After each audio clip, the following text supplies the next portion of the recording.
Bonjour tout le monde, je suis Baptiste Laurent, co-auteur de Curious Garden avec Corentin Lebras, un jeu à deux à partir de 8 ans pour des parties d'environ 10 minutes. Et je suis Maxime, chef de projet chez Rose Noire Édition. Et nous vous expliquons aujourd'hui les règles de ce jeu mélangeant mémoire et stratégie.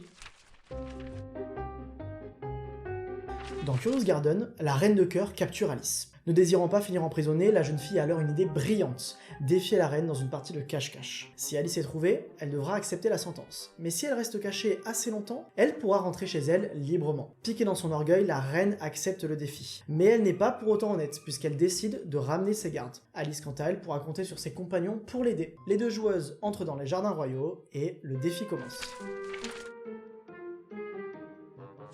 Les jardins royaux sont représentés par 20 tuiles face cachée au centre de la table. Alice dispose d'une pile avec ses compagnons, tandis que la reine a ses gardes et ses 3 tuiles roi de cœur. À chaque tour, Alice doit échapper à la reine.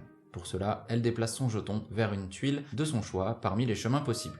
Au début de la partie, c'est le lapin blanc, sa tuile de départ, qui lui indique ses chemins possibles, en l'occurrence ici, des tuiles adjacentes. Une fois qu'Alice a choisi sa tuile et qu'elle s'y est déplacée, elle la retourne.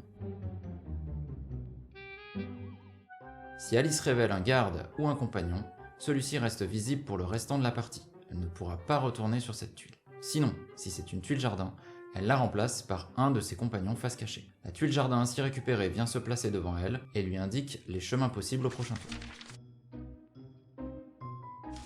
Une fois qu'Alice s'est déplacée, c'est au tour de la reine d'entrer en jeu. Pour cela, elle va tenter de piéger Alice avec ses gardes. Elle choisit à son tour une tuile du jardin, n'importe laquelle, sauf une tuile face visible, ou la tuile sur laquelle Alice se trouve, et la remplace avec un de ses gardes face cachée. Si la reine révèle un compagnon d'Alice, car elle a oublié qu'il était là, elle doit défausser un garde en plus. En gros, c'est comme si elle perdait une vie, car le nombre de gardes ou de compagnons sont très importants pour remporter la partie.